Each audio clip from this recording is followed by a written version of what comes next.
At this critical juncture during the bifurcation shift, each person is choosing if they want to exist in spiritual bondage or freedom. To support this process, we look directly at fear to show us the spiritual lessons we have yet to master inside of ourselves, and where darkness is blocking us from finding harmony in our direct relationship with God. As we travel through the pinnacle of the shifting timelines and trigger events, many people are breaking through amnesiac barriers to access the dark contents of the subconscious mind and pain body, where collective fear programming has been stored. People are conditioned to hide from their fears, to avoid the darkness and where they feel pain, and to bury these bones deep beneath the walls of conscious perception in order to forget about them. These unaddressed places within us of hidden darkness, unhealed pain, and fear are pushing through the internal barriers into full view of the conscious mind. This can manifest as tremendous torrents of mental and emotional pressure that greatly increases the perceptions of fear and pain, anxiety and suffering that are being experienced in our lives. When we are clouded by the lens of fear, we are easily overwhelmed and can feel mentally paralyzed as a result of the bombardment of fear running its frequency throughout our nervous system. During the dark night of the soul, many people do not have clarity on the actual causal source of where their fear and pain impulses are coming from. Much of what is being experienced now is being greatly amplified through the hidden fear, buried trauma, and emotional wounds from our past. We cannot run away from darkness, and we cannot hide from our hidden and buried fears any longer. This month we study the perceptions of fear so that we can see the macrocosm agenda of using the frequency of fear to increase darkness in our world and create mind control slaves. To reclaim our sanity and spiritual freedom, we must make the effort to overcome fear. The frequency of fear represents physical, mental, emotional, and spiritual bondage. It destroys the capacity for expanding light into our consciousness, while it produces slavery in the mind. Unrestrained fear is a destroyer. It destroys love, it destroys trust, it destroys life, it destroys relationships, and it destroys people. For this purpose, spreading fear-based mind control and dark spirits to hijack the subconscious thoughts and conscious belief systems of the masses is the primary consciousness manipulation tool of the negative alien agenda and the controllers. All Earth inhabitants have been conditioned to run fear-based thoughts as the default setting in the subconscious mind in order to attract and grow even more darkness. It takes personal will and commitment to understand how fear works in the hidden shadows of darkness in order to find the strength to fully transform it into light. All of us have the internal power to transform darkness into light. Being courageous enough to face our deepest and darkest fears and be willing to put forth the effort to overcome them is the path we all must take to secure our consciousness freedom during the ascension cycle. Overcoming fears is an important spiritual lesson in higher consciousness development. We must address fears from the place of observation in order to demystify them and see where they are actually coming from. When we have the courage to address our hidden fears, we are facing the hidden places of darkness that have existed in parts of ourselves. To overcome fear, we must comprehend the real reasons we feel afraid and realize that our fears are pointing to the places within us that need attention, places that need unconditional love and spiritual understanding in order for us to continue to evolve and grow. Fear stunts our forward progress and emotional growth. It blocks our interaction with our inner spirit, and it generates disharmony in our relationship with God. The frequency of fear is what makes people feel threatened and unsafe in the world, as well as feel disconnected and separated from other people, which generates disunity in the world. Disunity breeds self-deception, false perceptions, and many negative ego character flaws that generate relationally unsafe people, people with a lack of empathy or ethical conduct that have a tendency to deeply criticize, blame, or judge others.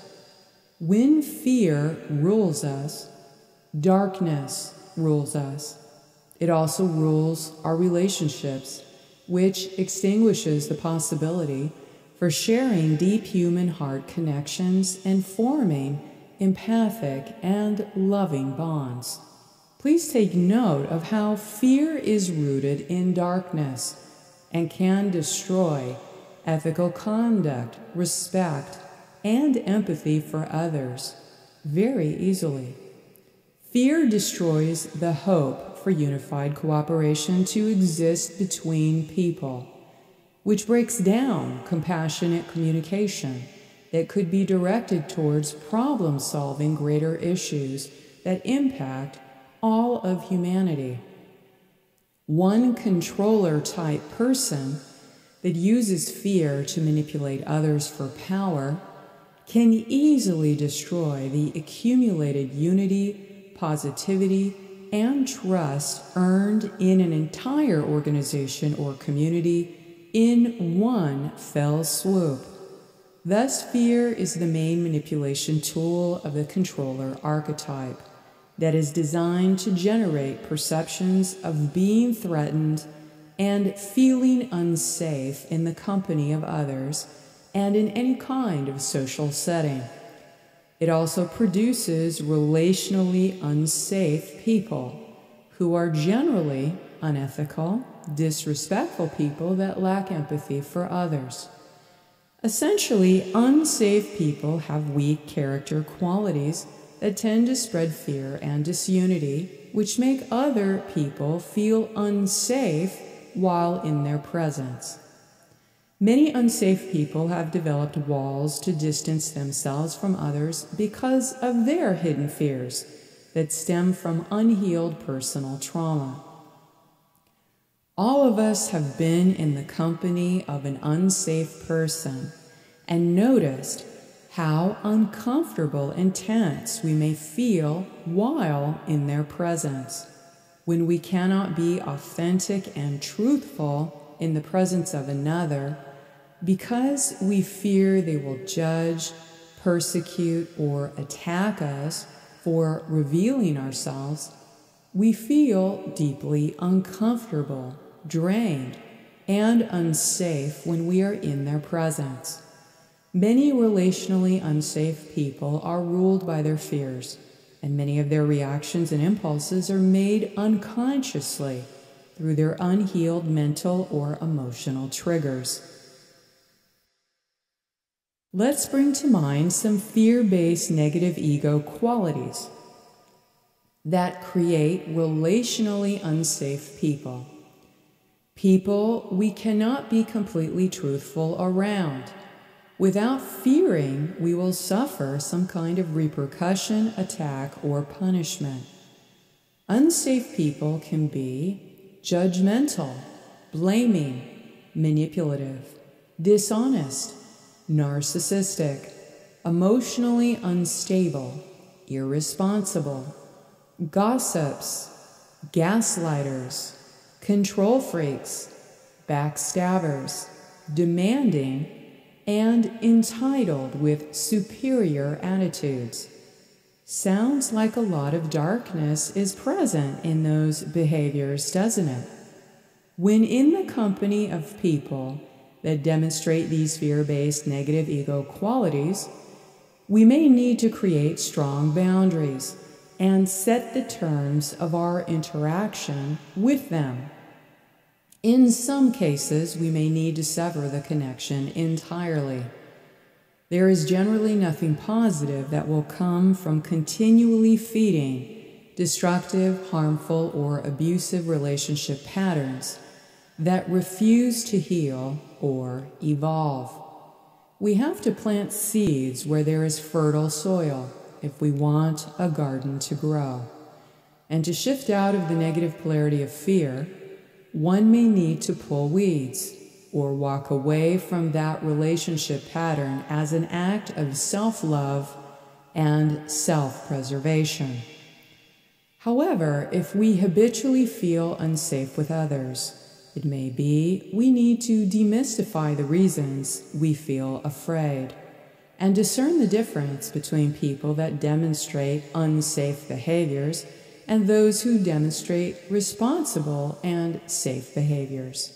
This also means that if we feel unsafe, it is our spiritual duty to build safety within ourselves by developing inner strength based in the higher qualities that make us a safe person to be around. Strong spiritual foundation is built upon the cornerstone of moral character development and building trust inside and outside for ourselves. Trust is built upon the consistent ethical behaviors of moral conduct where people are treated with equal respect and kindness and allowed to be who they are without repercussion. As much as you may feel unsafe with others, are you yourself a safe person for others to be around? Many times, what we fear in others is also the hidden unconscious behavior that we have not cleared from within our own deepest selves. Until we are willing to look at these hidden fears, we can also easily project or transfer these fears onto other people. As a basic guideline for extracting fears by replacing negative qualities with positive qualities is monitoring day-to-day thoughts and behaviors.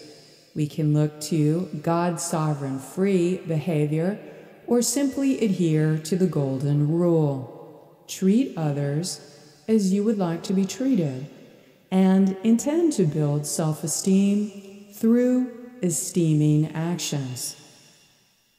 At some point, it is helpful to realize that the current accepted reality of negative ego behaviors and the frequency of fear has been used against people of the earth as a psychological weapon to weaken them. Fear is broadcasted everywhere in our environment, and this has produced relationally unsafe people all around us. Fear weakens moral character, and it stunts the higher attributes of generosity, kindness, and tolerance for others. The manufacture of endless enemies in the mainstream media maintains the mass perception of continual threats, which condition more fears and learned helplessness into the unconscious mind and pain body of humanity. The fear broadcast drills down into our personal lives, infecting our thoughts, behaviors, and relationships with the frequency of fear. The frequency of fear produces feelings and perceptions that we are unsafe, unsafe with others, unsafe inside ourselves. Knowing that we live on a planet imprisoned through the mass broadcast of the frequency of fear can be helpful to disentangle us from the mainstream fear broadcast and fear-based reactions of people around us. Refuse to take on and wear the frequency of fear running in the exterior. When we can see the fear agendas operating in the external, we can go within and sift through what is sourcing from within, becoming aware of what fears may have been taken on through being with fear-based people, as well as noting the outer agendas that use forms of electronic harassment and media-based mind control. Establishing safety to overcome fear. If we are to begin to recognize the qualities that define safe people and safe relationships, we need to first understand what a safe person is and why we need that kind of safety to overcome fear.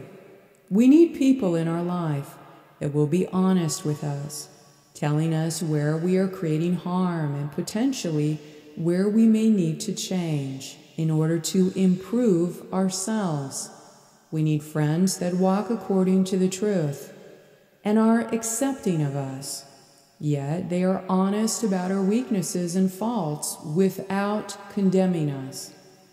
Relationships in which people use shame, guilt, or condemn us for our actions are ultimately destructive and traumatizing, which does not produce emotional or spiritual growth.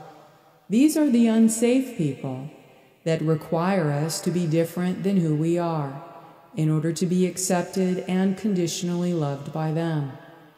Conditional love that must be earned is useless. It is a made-up projection from the negative ego demands and is not real love. If we do not have this kind of safe person around us yet, we can become that person for ourselves and others. As we intend to clear fears and improve our character, we attract similar people. Safe people can be fully present with others, connecting at deep and intimate levels. Safe people can speak truth to one another without being offended or taking things personally. Safe people give others the opportunity to grow and become their highest expression for them as God intended. Safe people create loving and positive feelings and inspire good works, such as being in service to others. Safe people create relationships that allow people to be as they are and draws us closer to feel unity and connection with all of life. In order to heal our mental and emotional body to overcome deep fears, we must know how to establish safety within ourselves and recognize what makes us feel unsafe. Taking good care of our body, having a consistent meditation or spiritual practice to become more inner-directed, avoiding exposure to self-harming behaviors, and learning how to manage fear or trauma reactions is essential to being safe within yourself. The first step is to identify what makes us feel safe and stable, and to do those things every day. We must make an effort to identify what choices we do have and make changes in our environment that can increase our sense of safety and comfort while in our physical space. Assess the physical and emotional safety of your environment and realize it may be necessary to remove people or situations from your life who are entrenched in destructive and harmful behaviors in order to make the necessary changes to your lifestyle. When we are more competent in emotional self-regulation, our inner safety is enhanced so that trust can be formed as we discover that we really do have the resources inside of us for feeling comforted and safe. All of us must learn how to overcome our fears, which dissolves the darkness that exists within the layers of our mind, so that we can become free of mental bondage. When we are no longer controlled by fear-based belief systems and reactions, we can stop allowing fear bondage loops and the dark spirits they attract to make an internal dwelling inside our bodies, minds, and emotions. When we have cleaned out these internal dark dwellings, the spaces where there was darkness are now filled with light. In this state, there is a tangible experience of mental and emotional freedom. There are no more automatic impulses that internalize the frequency of fear or darkness. You know that you are not that. The most common fear bondage loops take root in the pain body, from places where fear generated walls of separation. Behind these walls are the most common core fears and dark spirit attachments that produce great suffering in the mind and emotions of human beings. It's time to tell the hitchhikers to take a hike. Executive function and emotional self-regulation. While most of humanity is unaware of the darkness that exists in fear-based perceptions that govern the decisions they make, it robs them of the executive function required in having the cognitive control that is needed to help them function more effectively in every area of their lives.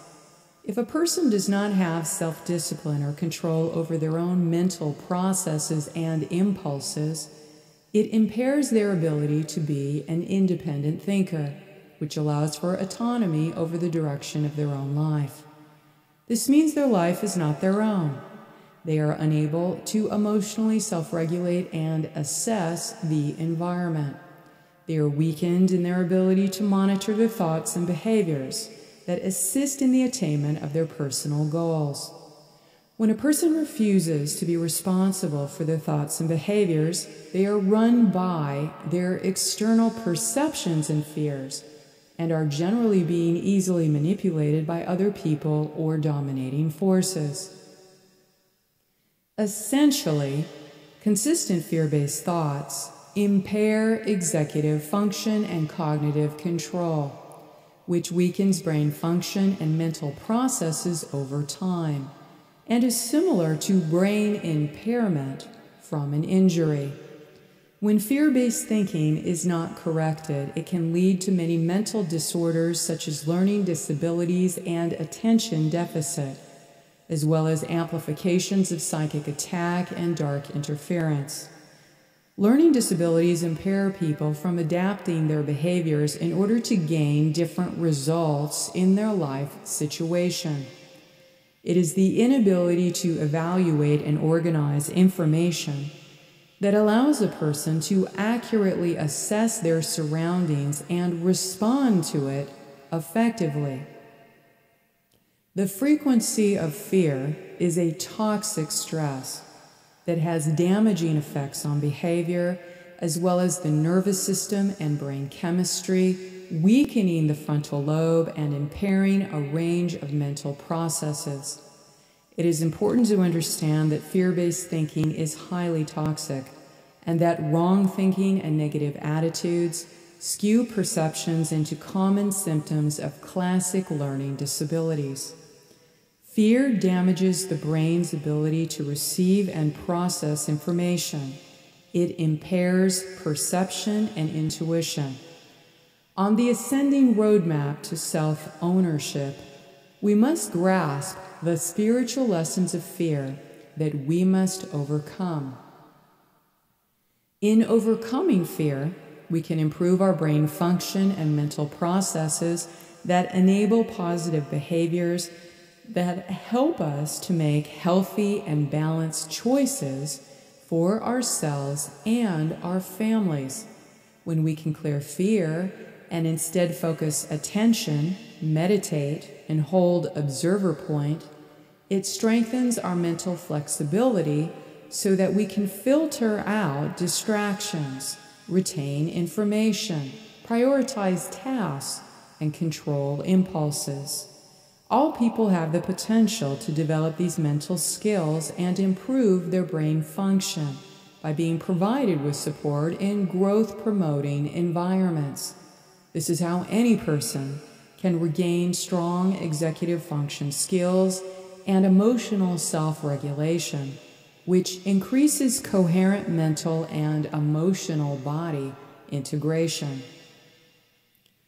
When we can express ourselves without believing the mind is what defines who we are, we can express ourselves fully, whether it's labeled right or wrong, or whether others have judged you for what you have said.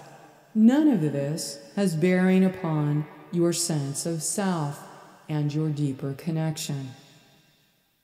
In fully resolving our fears, we will need to make peace in our beliefs and feelings around death.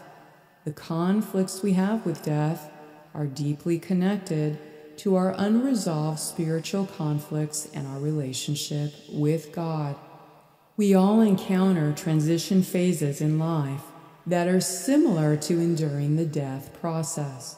These are defined through the cycles that deeply transform us, marking our stages of spiritual development that show up as milestone events along our life path.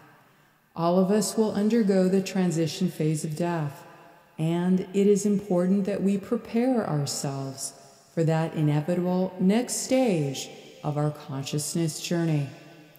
Addressing fears of death. There are many different ways to perceive the death passage through the lens of many different belief systems. What is important is that you explore your own personal beliefs and experiential knowledge about the death process and come to the place within yourself that you have made peace with death and dying, which is also the primary conflict to heal in order to overcome fears. One of the most paralyzing fears that humans have inherited from the process of negative alien agendas consciousness wiping is that we are terrified of the unknown and what happens after death. This is the result of having our real spiritual identity and history taken away and not remembering who we are as multidimensional beings. People that have suffered severe trauma or abuse have much more intense crises of faith that fuel fears related to unresolved spiritual conflicts around the death process. If in the last year you have felt an intense rising of inner fears and anxiety that has become unmanageable and miserable, a helpful exercise will be to spend time resolving the source of fears as related to addressing personal fears related to death. When we prepare ourselves for the death process, we understand the death of the ego mind, and this is an important part of our commitment to developing our consciousness on the spiritual journey. Most people do not think of what they will experience or feel when they reflect on what they have done with their life on earth, when they have transitioned to the next dimension. When communicating with earth-based humans that have passed their body, the most prevalent experience I've found was regret. Regret that they did not do more with their life. Regret they did not unconditionally love everyone. Regret that fear stopped them from achieving important events that would have changed their timeline and improved the lives of future generations. Life goes on after we drop the physical body, and it is as real as you can feel yourself right now. It is even more real than our lifetimes spent on Earth. Physiology of fear. When we understand how fear is created in the body, it is helpful in releasing the grip of anxiety and fear patterns. Now let's discover how the body's physiology is affected by fear and trauma, and how that is exploited by dark forces. The hardware, 3 brains and nervous system. Our biology has 3 distinctly different processors of energy and information, 2 conscious and 1 functioning below radar. We are aware of our thoughts and emotions, but we are less aware of what the survival brain is doing below our conscious radar and how this is affecting the way we feel. The survival brain is the one that takes your hand off the stove before the other 2 brains realize that you have burned your hand. It is incredibly fast at responding to what is happening in our environment in order to keep the body safe. Each human body comes with a preloaded software program that says, "We are keeping this body alive." So what is going on in the lower brain, the subconscious areas below the conscious mind radar? The lower brain or subconscious mind basically runs in 3 modes: relaxed, fight, flight, and freeze. Again, to keep it simple, in our newsletter, we have used a traffic stoplight as a model. When we are in green, we are relaxed, and our heart and respiration is slow. We can digest our food, we can nap, we enjoy being with loved ones, and we can relate to them. The moment the lower brain feels there is danger, it moves the biology into yellow. The vagus nerve shuts down all the organs below the diaphragm and speeds up the ones above the diaphragm. We get an immediate increase of available energy or superhuman strength in order to escape danger. This is an amazing thing that the human body can do in a split second. Our bodies were designed to do this for very brief periods of time.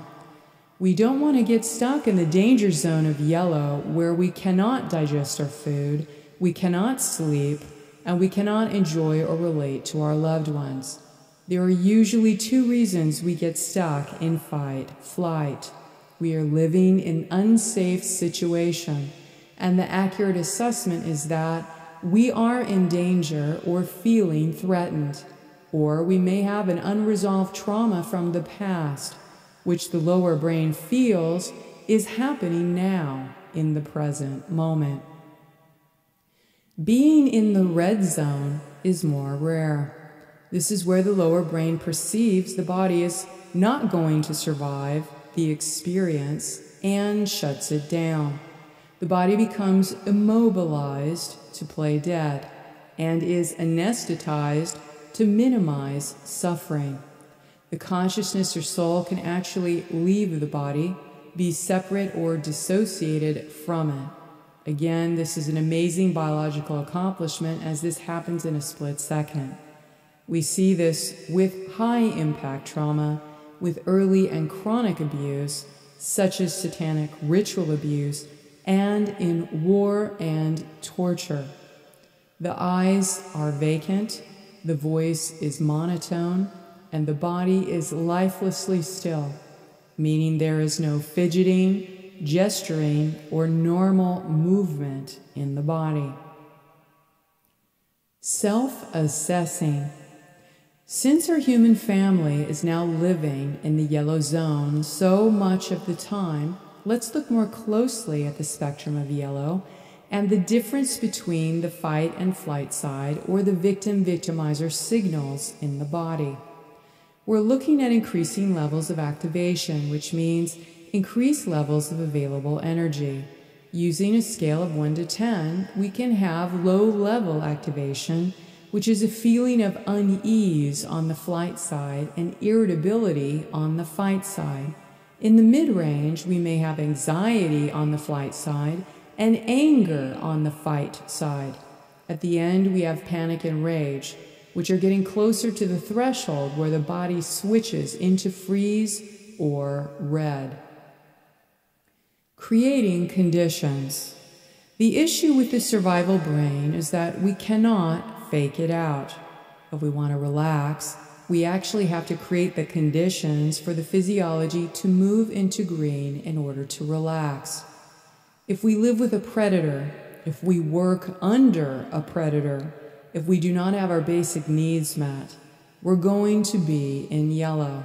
So part of being able to clear fear means making lifestyle choices that help the brain and nervous system register that we are safe. In the yellow zone, we are less able to respond to the present moment. Our bandwidth of awareness gets narrower as we look for the external threat or reason for our tension and discomfort. We no longer see beauty, feel comfort, or experience balance in our life. It is as if looking for danger gets to go to the front of the line, skipping in front of all other perceptions coming in. It isn't difficult to see how our news and entertainment is purposely designed to keep us at a constant 6 or 7 in the levels of activation into the fight-flight. They are getting more adept at reaching for our adrenal glands and giving them a squeeze.